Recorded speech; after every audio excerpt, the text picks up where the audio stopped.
When I move my fingers like this, harmonica sounds come out of them. Ladies and gentlemen, we want to thank you for listening to the show, and we are here to talk about one of the newest event spaces here in Tulsa, Oklahoma, the Bowman Twin Event Center. If you want to have a rave, you could have it there. If you want to have a bar mitzvah, you could have it there. If you want to have just a group of people hanging out in a big concrete room, boom, these people are these people are the people to reach out to. They have told me specifically that anything that you can do in a concrete room, they will have in their space as long as they can hose it out afterwards. So give those people a call. You know what I'm saying? Yeah, I know you do. You're going to call them at 918-820-2830 or visit the BowmanTwinEventCenter.com and find out how to throw a real party in this town. Right, Huff? Righto! Yeah, oh.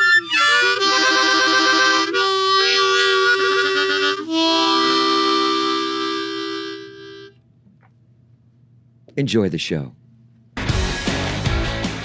On this week's episode of Sitting with the Sauce, Chris Oz McIntosh swoops by the table to save the day. You might know this cat from working with Chris Freihofer and the Actors Factory in Norman, Oklahoma.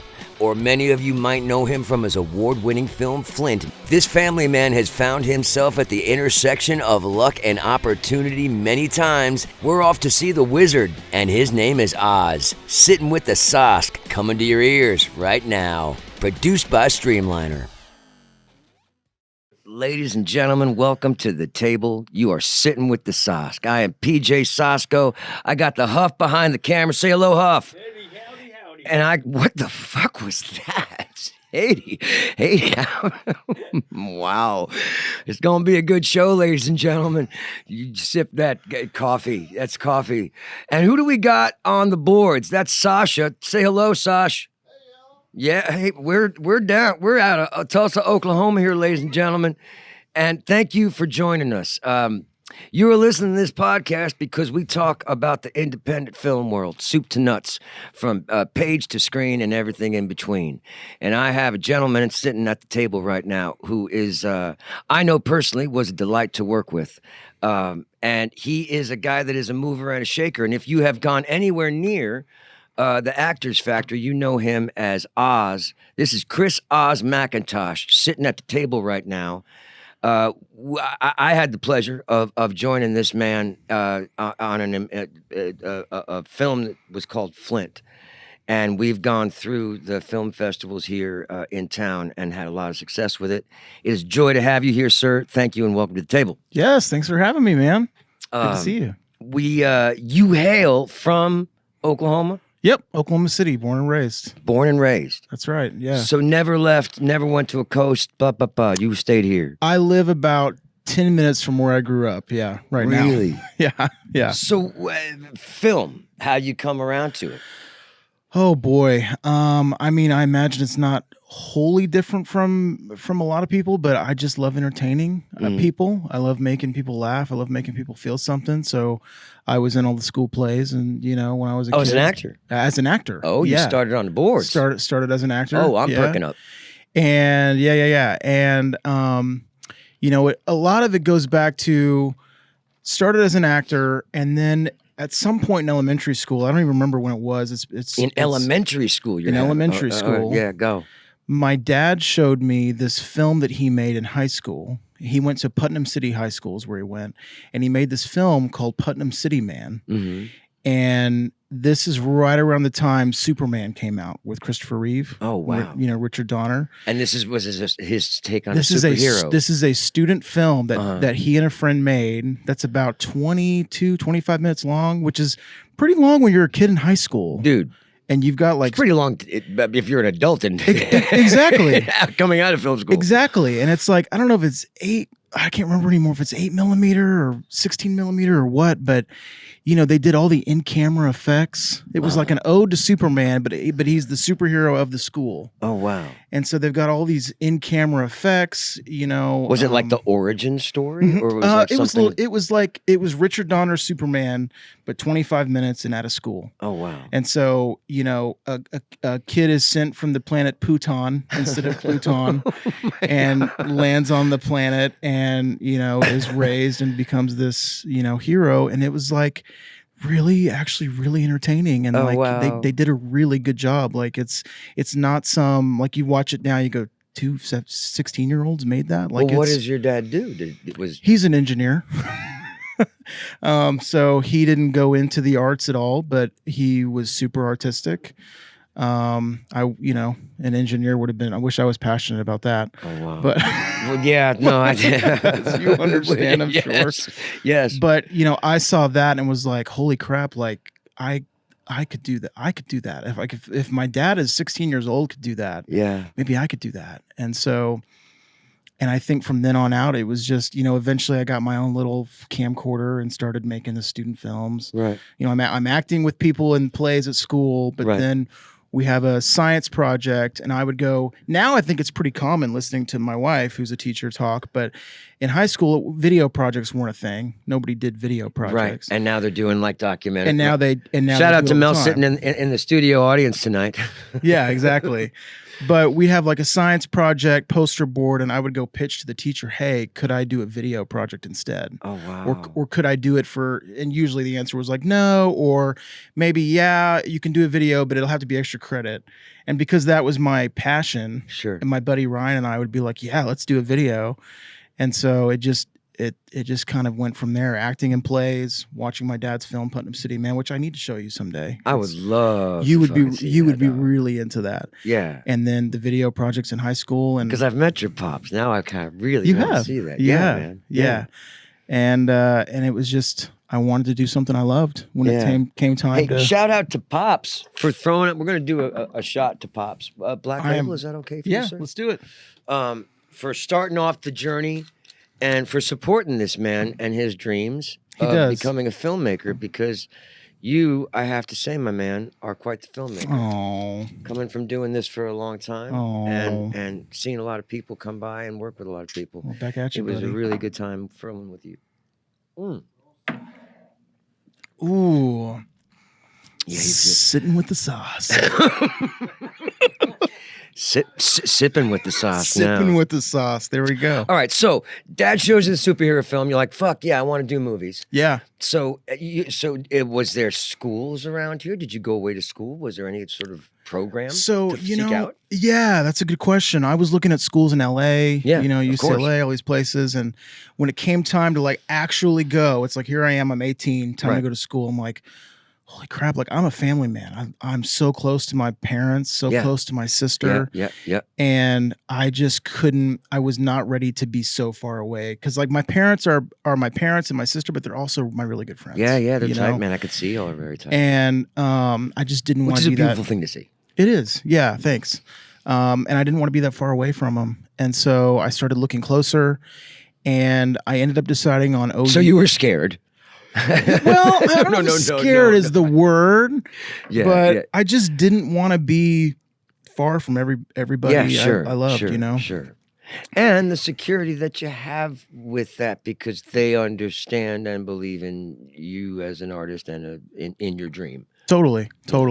And so I'm looking at schools around here. There are, I don't know if you know this yet, but there are some good film programs around here. I'm slowly learning. But I ultimately decided on OU. I actually ended up majoring in journalism and broadcast and electronic media was technically my degree at OU. Nice. The Gaylord School of Journalism had a lot of money, the Gaylord name behind it. Sure. And so even though the degree was technically a broadcast degree, they had like some film professors, and you could kind of cater your degree to be a film degree if you sort of knew what you were doing. Sure. They had crafty. Exactly. So technically my degree is in broadcast and electronic media, but all my stuff was film stuff. And that was always the goal was, I want to make I want to make movies and tell stories. And But how great to have sort of a journalistic background. Yeah. I mean, to have that as part of the being a writer, being someone who's creating. certainly, something. certainly. And now, you know, when I'm done with a film and we're trying to market it and send it to places, Yeah. I actually kind of know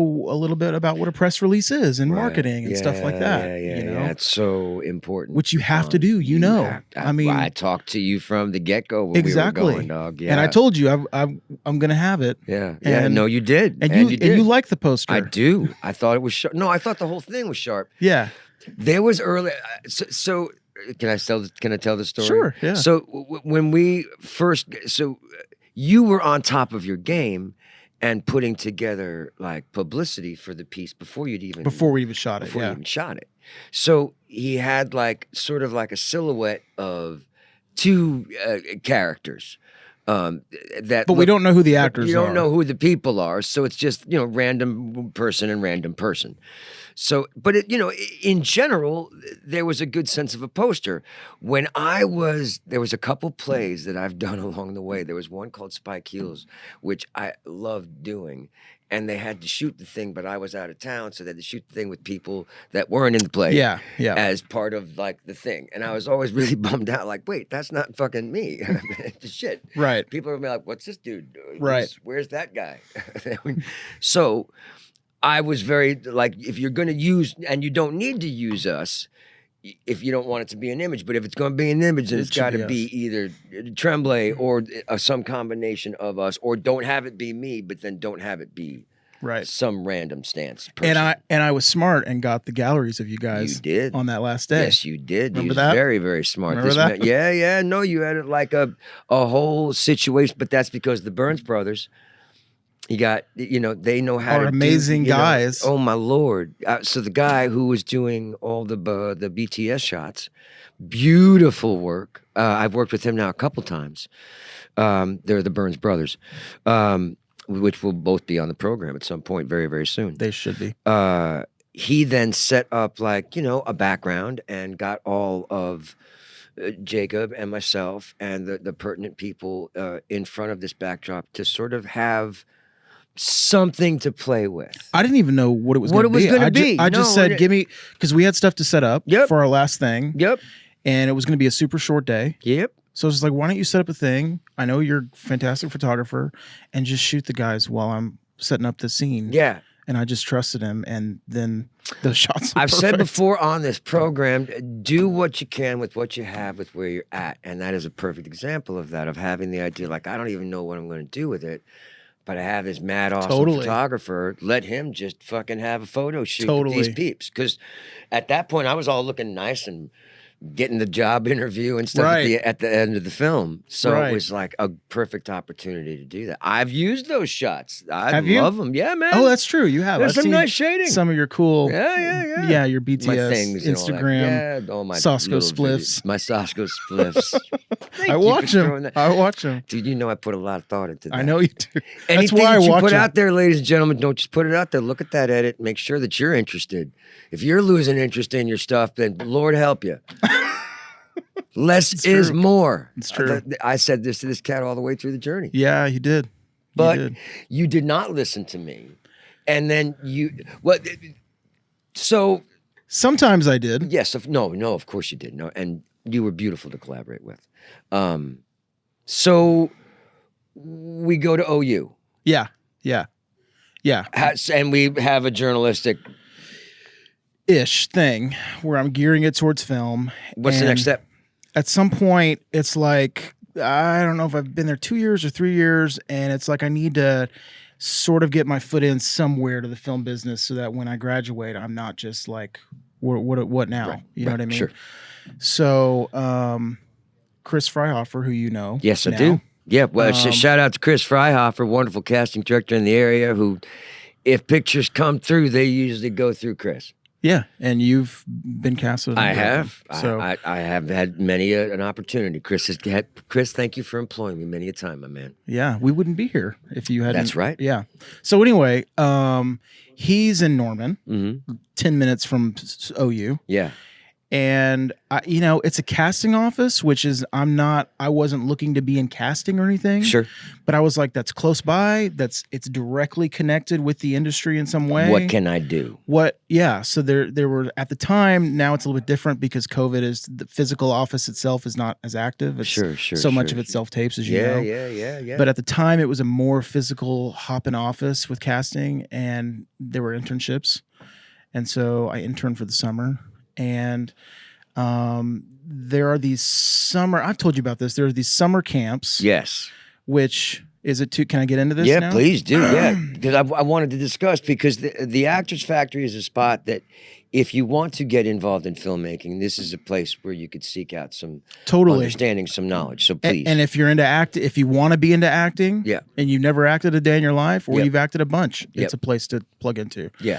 So I interned with the casting office, and just to be clear, the casting office and the Actor Factory are two separate entities, but they operate out of the same building. Yep, got you. So the Actor Factory is an acting studio where classes and things happen, and then Freihofer Casting is basically just uses the space. Sure, owned by the same guy, Chris. So there are these film camps that happen in the summer. At the time, they were just for kids, and the idea behind them was, when you're a child or a young actor, young teen actor, how do you get footage if you don't have footage? Yeah. And that's like one of the whole catch-22s of this business. Even when you're not a kid, even when you're an adult and you're new. You go to you've gone from college to grad school. You can't necessarily, you can put the productions you've been on in college. Yeah. Sure. But I've seen people put on their resume scenes that you've done in class. Right. That not a production makes. Right. But it's tough because these people want to see you act. You say, well, I haven't yet, but I totally can. Yes. And they go, well, if you haven't, do you have a let's reel? just move on. I haven't done. So this is an opportunity so to we'll create just move. some. So that was the idea behind Film Camp, was let's give you a reel so that you have that to help you open that door and get that audition, whatever. And so that was the idea behind the kids camp. So I'm interning at the kids camp. I'm a group leader, kind of a small player in the camp. Basically, when the kids aren't shooting their professional demo reels, you need something to do with them, or else they're just going to go stir crazy all day. Sure. And so there was this film race kind of devised, like write and produce a film with them over the course of 3 days. Oh, nice. So when they're not shooting their demo reels, they're having fun with us, the team leaders. Yeah. And hopefully that could be used as part of their demo as well, if it turns out, yeah. depending. I mean, it's intended to be a creative exercise and not so much like let's create a super professional looking thing. As that aspect of it is more slapdash. Let's just go for it. It's a little more like that, yeah.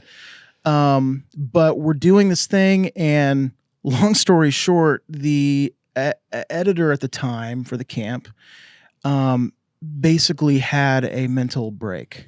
And I think I can say it because this is so long in the past. Sure. I'm not going to say who it was. But Sure. This Please don't. This person had a mental break, and Chris calls me. And by the way, at the end of camp, there's a big red carpet premiere with all the footage, all the scenes, all cut together, and the parents come. Yeah, and that's part of the deal. That's part of the hefty price tag. You pay. And so that premiere is supposed to be on Saturday. This editor is supposed to be cutting it all Wednesday, Thursday, Friday. Yeah. Chris calls me Thursday night, and he's like, "Hey man, our editor hasn't cut anything. Oh my Lord. I don't know what's wrong with him. 3 days. We've got 48 hours, 40 scenes." 40-minute long scenes with coverage on both sides. Oh my God. And he, I can't remember what he used to say. I think when I first met, I don't know if he even remembers this. Did you do coke? He said, not what he said to 21-year-old. No, of course not. No, never. But he said, this summer you've been just cocky enough to make me believe in you that you could handle something like this. Nice. Yeah. And he said, so is there any way you think you could sort of do this? And of course I'm already busy with the kids doing the film race. Sure. And he wants me to cut all of the demo reels. Yeah. And I'm like, dude, I got you. And so I pulled 2 all-nighters, never opened the covers. My bed is made for 3 days straight. Yeah, dog. Yeah, man. And it was, I'm simplifying the story. It was still pure chaos, but by the end of it, I had it done. Yeah. And, it wasn't perfect, but it was done. Far from the disaster that was coming. The bed was about to be shit upon. Exactly. And you had a made bed for 2 days. exactly. And ever since, I basically became the editor of the camp after that. Yeah. And that's dope. See, and then directing and writing I and also producing. talk about leading with the work, and you were like, "Here's the work." You're like, "Yeah." You didn't say, "Well, I don't know. You just like there is a season. Like, it's a combination of luck and opportunity. You hear Totally. that said all the time, Absolutely. And you were in this spot you just been, sure enough, yes. Sure enough. Just cocky enough to make me believe in Yes. Yeah. But all those things combined, and then you make good on the opportunity. You don't drop the ball. You took it and ran. Yeah. And did what was needed, Right. I love editing. Like, I can get into an editing, like, jag. I know you And I can just go, man. I love. Which is why I get little clips from you every 3 days. Sometimes I'll bounce stuff off of you, man, totally, to get an impression. Yeah. I value you as a filmmaker and a storyteller. Dog. Oh, I value you That's too. That's true. Man. Yeah. So you have all this great stuff, and then so you're getting all this. You're editing stuff. Mm-hmm. You're working with people. You're telling them how to be a filmmaker, but you haven't really been a filmmaker yourself, other than doing some. Did any of the stuff in college lead to a project? Actually, when my senior year, my capstone project, it's technically a student film, but I wound up basically using it as a professional piece, sending to festivals. Like you and I have been doing with, Flint and Stuck in Muskogee and Just the Janitor and all these other ones. Sure. And that got me, I won a ton of awards with that. Yeah. And was this it's called Movie Magic. Oh no! Then there was one after that. So In Sickness and in Health. That was a few years later. Oh wow! Okay. Yeah. I thought that was the first one. Wow. No, okay. so Movie Magic was like it's the polar opposite of what we made. Yeah. Okay. It's like a family film. Like you sit down with Quinn. And a thing of popcorn. Shout out to Quinn. And shout out to Quinn. You sit with her and watch that, and it's like it's like a Cinderella story about an 11-year-old kid who has no friends, spends his days after school watching movies every day, and really wants to go to the school dance. And so the guy from the video store happens to be our main character's fairy godfather. And so he shows up with doing the Godfather, dude, you're telling me apart. I need to play. Imagine me showing up, some wings. This guy had wings too. Sorry. Nobody needs to see that. No, I'd see that. And he gives the kid, instead of the pretty dress, it's who's your favorite action hero? The kid says James Bond. Boom, you're in a tux. Oh, and instead of the kids in the tux? The kids in the tux. Delightful. And instead of the pumpkin to a carriage, he pulls the DeLorean time machine out of a Back to the Future poster.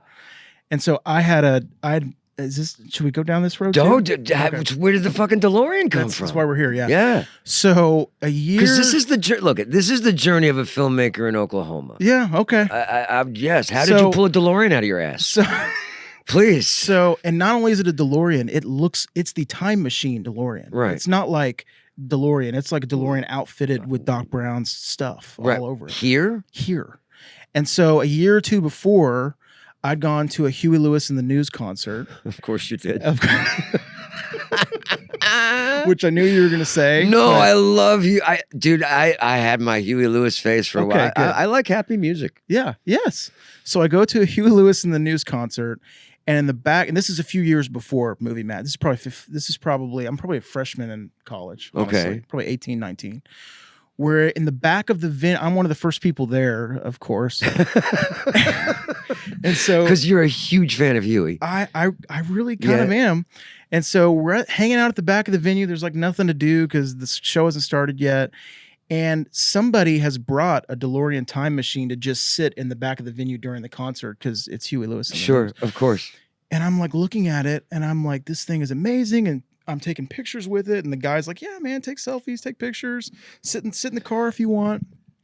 And I start talking to him. Yeah. This guy's name is Gary. And I'm like, Gary, so what's the deal? Why do you have the car? Why is it here? What's going on?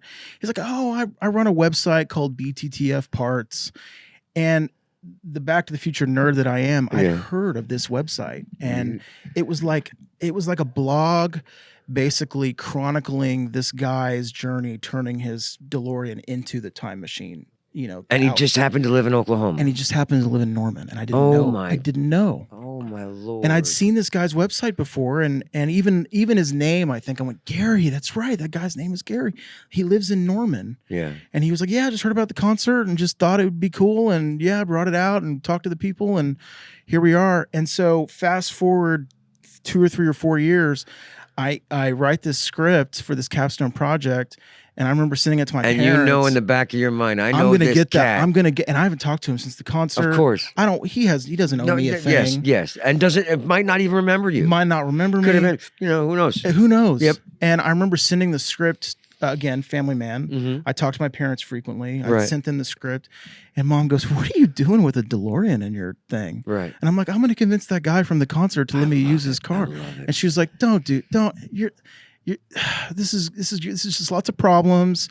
You're just asking for problems here. What if he says no?" Yeah. And I'm like, I'm He's gonna say get the he's gonna say yes. yes. Manifest, dude. Manifest the shit out of that stuff, man. And so Shh, don't even put that out there, Mom. Shh.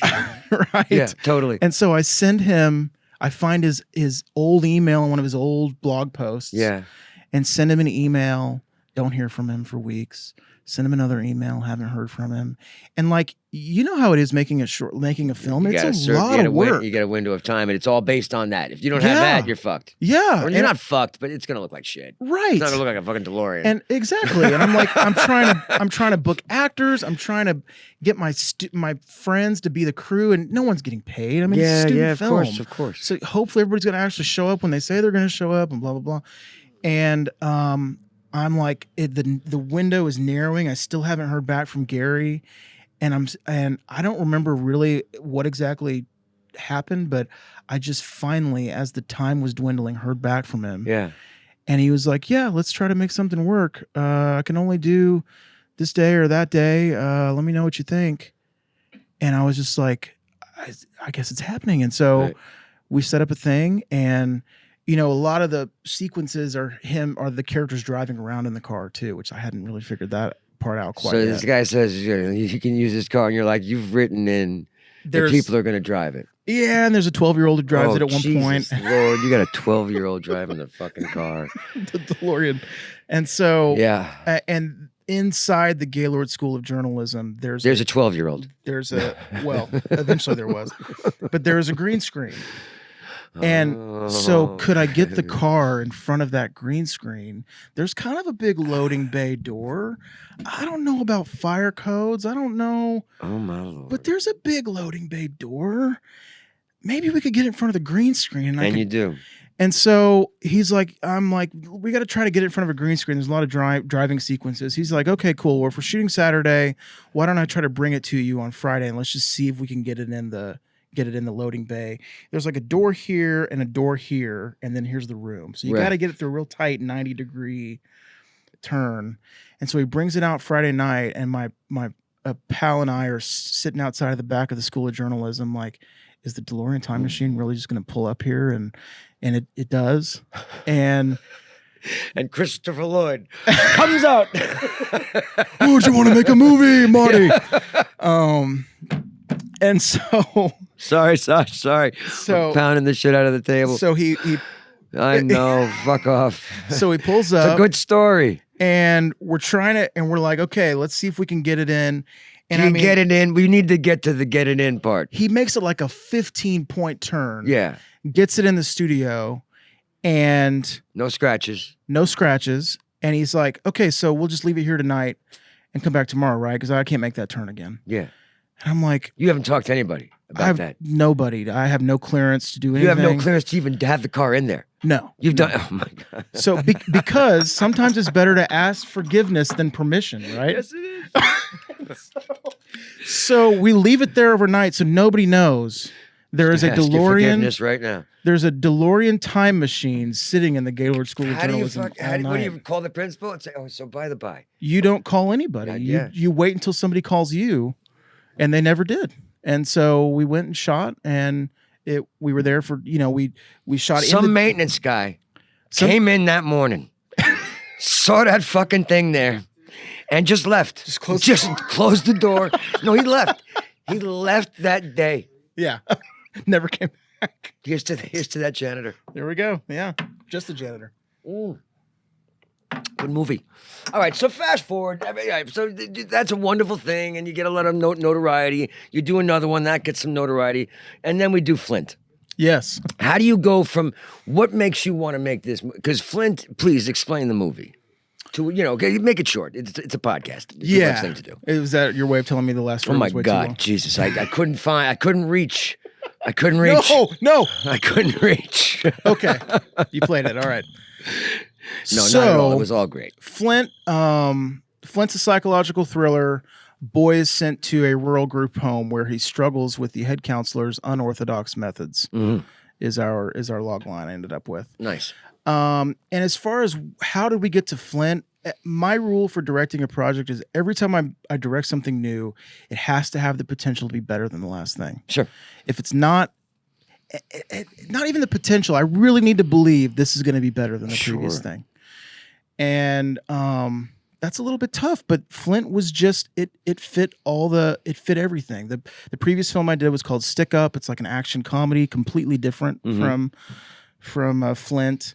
And there was a lot of cool things in that. We had lots of gunfire, and we were in a gas station. It was a fun thing for the cowboys and Indians kind of excitement. Sure. That's a very different sort of form of filmmaking. Completely. As well. Yeah, completely. So you're doing family film, you're doing action film, and now you're doing a thriller. Right? Yeah. Are you intentionally and then in trying Sickness to and in toss Health, up, which is like drama, family drama. is there intense with that, or it's just like, no, I believe in this story? No, it was just this is what feels like it's my next thing. This is what feels like it can up the last Watch thing. the jerk off motion. It's not a good thing with filming as well. That was not intentional. He does it all the time in front of the camera. It's really bad. Thanks for that. So sorry, I suddenly was like, he's going to want me to tell him that. Thanks for fixing it. Yeah. So Flint Stick Up gave me the whole sort of action. We gotta do one of those. Dude. Adventure. Oh, that'd be so much fun. Heist movie. So much fun. Ladies and gentlemen out there in Tulsa, a heist movie. One location. How about one fucking location heist movie? Don't write a fucking bunch of locations into your movies to start, please. Jesus Lord. You don't need it. No, you don't. You don't. You don't need it. You don't. To be a good storyteller, you don't. Yeah, if you can avoid that, because company moves, man, they are time absorbing, they are expensive, and they cut out what you can do in a day. Time is money. Yeah, man, time's money. So, Flint, though, there was a lot of characters, more characters than I've ever had. Yeah, man, you got kids. We had kids. We had. I needed somebody who was going to nail that Eric role. That was worrying me a little bit. Because dude, I got that audition, and it was like, here's a chance to do my American Psycho. Mm-hmm. Not to generalize, right, but to put it of you're gonna watch this cat's journey, so something better be dynamic about him that makes you want to watch. You're gonna tune out because he's just a fuck. Totally. So we had to sculpt that. I felt because of again, you don't want to come from a results background. But knowing that we need to tell this story over a certain amount of time and they have to be engaged. Yeah. Interesting characters. And I love psychological thriller, and I hadn't directed it yet. And I know that I feel like I've become a better filmmaker with every piece that I do. Yeah, man. And so I just saw a lot of opportunity with Flint. Were you happy when you finished filming? Happy with the how over the moon. Yeah. I was. I mean, we felt great energy. All of us did. Yeah, it was dynamic. It was a great energy on the set. And a friend of mine had written the script. Well, he wasn't in the industry. He'd written the script and brought it to me. And it's sort of a long story, but he had one day said, "Man, I wish I'd really pursued film, like you are." He knew that I was pursuing film. Sure. And he had said, "Man, I really wish I really wish I'd pursued this." And I was like, "Dude, it doesn't matter. Like, you're not." He was out of it. You're never out of it. He said something like, "I'm too old," or "It's too late," or I was like, "No, dude, come on. If you want to make something, just do it." And so he brought me the script, and I was like, yeah, man, we could totally do this. Like, this is a good script. There's a lot of opportunity here, and we had some other friends in the group who hadn't been in the business, and some friends who had. Yeah. And so it was also an opportunity for me to make something with my friends. Yeah. Like I've made stuff with people that are my friends, but they kind of were my coworkers first. Sure. And then after we collaborated, we kind of became friends. Sure, dude. But this project was one of the first projects where I had people I was friends with, and we never made anything together. Yeah, you know? yeah. And that also provided a unique opportunity. Yeah, there's a film I did recently that just got released, and it's called Cause and Effect. And it's like Brian Carroll, shout out to you, my friend. He is the cat that does all the auditions with me. We are each other's readers. Okay. So we're, you know. So was he your reader on our thing? Oh, probably? Yeah. I mean, That's so it's him or another guy, or sometimes I'll have a girl. Yeah. But yeah, he was probably. That's so cool. Yeah, he sees all the stuff, and we're very. So he's read with you hundreds of times, probably. Easily. Yeah. Easily. That's cool. Yeah, I and love that. It's safe, and we explore. Or man, we get it in one. Yeah. You know, he's one of those cats. He's like, that's it. I mean, watch unless you shat the bed and weren't in the viewfinder or whatever. Right. I mean, that was really good. Yeah. And we trust each other. Yeah. And it's like a collaborator on each Totally. thing. So yeah, I mean, but when I saw your piece, my God. But there was, I talk about on the podcast sometimes. I want people to bring choice to the table, your point of view. And with this piece, so I get this part where here's this counselor at a boy's place who likes fucking with the kids and wearing them down to a point where it's creepy. But it felt like an opportunity that if we sculpted something, and I came across the 7 ways to become a cult leader, and I brought this, to Oz, and I said I'd love to sort of show the steps, but we're at this point in the journey, and each of these things can be little things that are earmarks on the steps that he's learned. But basically, we're at the point that if he convinces someone to kill themselves and they do it, and he doesn't partake in it, then it's fucking game on. Right. And that's where we encounter this cat in this journey Well, without talking about that at all. Totally. And that's you spend so much time talking to actors or learning as an actor about what's the moment before. Yes. Right? Sure. And this is not the moment. This was like what we discussed was like the months before, the many moments. Sure. And then where this guy is going. And not every part after is required to do that all the time. No. But this one felt in particular But to have that was going to be it helps. a helpful guidepost for It us. helps. And you And joined on to that. And when you watch it, it's like when you drink more bourbon. when you watch a fantastic performance, I think that a lot of times that's what those guys are doing is they're thinking about where were we before, where are we going now, and that's why you buy that character, right? Yeah, and Seems that like a you real have person. to see him trying for something, Totally. an ultimate goal, not just that the goal is to torment this kid. There's Right. this other thing behind it, Right. that it's not just so, or otherwise it's just this abusive, random person who doesn't Mm-hmm. have something it makes, I think, the journey that we get to watch with this cat interesting. Totally. And you were very open with lots of suggestions that I came to the table. Yeah. Because that wasn't necessarily in your fucking mind No. with the approach to this cat. I remember we said early on, I said something about a cult Yeah. later to you. And then you Dude, I fucking came jumped on that and then shit. you came back to me with all this stuff. And I was Yeah. like, It was Yep. such a cool rabbit hole to go down. yeah. With okay, you get this thing that's a generalized psycho. Why? Right. Why? Otherwise, We've seen that before. Well, yes, it's so important. Like, what's your take on it? What makes it yours? Mm-hmm. What makes it your point of view, not just the generalized sense? Totally. So, thank you for letting me do that. Dude, And, yes. and Thanks it was for doing such a creative atmosphere, and it was. We had a it's lot. nice to see the success for it. Oh yeah. I agree because everybody who worked on it deserves to be appreciated for their work Oh on man, that. I mean, as we the said night we many shut the times. monologue alone, Yeah. that we got what Racing we got. that storm, too. Yeah, man. Yeah, no, I know. Like come 2 o'clock. Like we thought we had all night. Right. we're just going to shoot into the night. We're like, oh, fuck all. We got to get this shit. Right. But it was like suddenly thunderstorms are rolling in. And so we got the night cut by like 4 hours. We had to be done by 2, I remember. I'm glad you remember that. Yeah. Yeah, dude. There was no time. Let me tell you, people, if you think that you're going to explore that shit on set and Mama Nature decides, no, thunderstorm's going to roll in, you better not shit the bed. Or that's a whole nother day of filming, and that's on your ass. And you need to be prepared with your stuff. Yeah. But then also prepared to do something different. To dance in a totally different way. Because, that night was crazy. Yeah, and man. we talk about learning lessons. Oh yeah, so here's Tales from the Take. Tales from the Take. Take. Nice. So, that's the night I learned the most lessons. One of which was, I think I've told you this before, but we're here for a show, so we'll tell them too. I really wanted to get an angle on you that was not on my shot list. It was like we had a medium, we had a close up, but I was like, it would be really great if we could get this profile on you.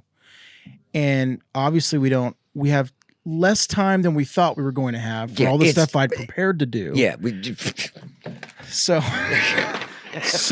exactly. So, but I really want to get this shot, and it's all this pages, 6, 7, 8 pages of dialogue. The longest monologue ever. Yeah, and in the film we leave it and come back to it. I know. Of course, it's broken up. I was like, dude, I want to get this shot. So let's get our scripty next to you. We're not going to cut. We're going to skip all the scenes all the flashbacks and flash forwards. We're just going to do it. So let's just do it. PJ, do what you can do. If you need a thing, Leah's right off camera. And not only did you not, I don't think you ever asked for a thing. No, I don't. Daddy doesn't call for a line. Not only did you not do that, but it was just like that 7 minutes of rolling was so worth it because I ended up using so much. And it's that final, if you remember, it's that final, there's a key moment, which we won't spoil, but there's a key moment that I ended up using that profile for. And it was like that little bonus 5 or 7 minutes was so worth it. Dude, I remember talking to Bernsey, and Bernsey was like, if you get on this moment, if you lean just a skosh, you're going to get moonlight in your fucking eye. Yeah. And I'm like, you mean like that? And he's like, yeah. And I don't even know. And that's what it was. And it was truly like microscopic, but somewhere in the mix that stayed. And that's why I love dancing with the DP. Totally. Get to know him on any set. That if you are an actor, get to know your DP, know how to dance with him. It will save everybody time if there is a give and a take between y'all. Mm-hmm. And then the other thing we learned that night was, I don't know if you remember this, but the script called for, we were supposed to see Owen running through the woods, and Eric is tracking him and chasing him. Yeah. We don't have time for any of that tonight. No. So how do we tell that same story in way fewer shots? Yeah. And we got to do something different. And so it just, not that I didn't know you need to improvise, but we came out with something that I think works fantastically. Yeah, dude, but it's not what's written. And that's Bernsey again. Totally. I remember that, where it was like, I'm like, dude, what if we walk through here? I'll put hand on tree, stop for a second. You come in and then you do a soft focus pull out. And then he's like, oh, but you got this light. Oh, yeah. All right. Boom. And there's barely any coverage. Marks. There's no coverage. There's no marks. There's no like angles. It's just like we got 20 minutes to make this happen. And it's just, and it's one of the coolest looking. And it's I think it ended up being one of the coolest looking little scenes. That stuff when you trust us to dance and just make it. But that's also, I think Bernsey's a dynamite camera. He is. And then Owen, his running, I ended up replacing with just some POV flashes, sort of interestingly cut with the previous scene in the office. And it's like, that's not in the script at all. And it's kind of strange and but it gives you the feeling that we need you to get, which is, whoa, something bad's going on. And it's letting the film tell you what it exactly wants to be, which is a thing that happens in really good filmmaking. Yes. I find is that suddenly your film is telling you what it needs to be. Totally. The drunk sequence in Stuck in Muskogee. I directed my first film and edited it myself with my wife. Shout out to Marta Ryman. And there's a drinking scene where she's taking care of her child, and I didn't know how to shoot this thing, and we had to do it with a live baby. But there was something that suddenly happened where it was like, and suddenly it wasn't how I thought that was going to be. But boy, I think it came out successfully. It puts you in her head, I think. Oh, it does. Thank you. And like you said, the film told you, no, here's how we're gonna do it. Yeah. It's such a cool thing. Yeah. Dude, it has been really cool having you at the table. Yeah. And hearing a little bit more of your journey, some stuff that I didn't know. I gotta see your dad's film. We'll make that happen at some point. We got to make a superhero film, and we got to make a heist movie. Yes. You have and a lot of shit to do. Comedy. And a comedy. Just Let's please, make people laugh. Christ, I don't want to scare the kid. I want to make the kid laugh. Give me a puppy. Somebody write me something with a puppy. PJ Puppy Show. Huff, can you be my puppy? Oh, Lord. Oh, wow. They're in. Ladies and gentlemen, thank you for joining me at the table. This has been Sitting with the Sosk.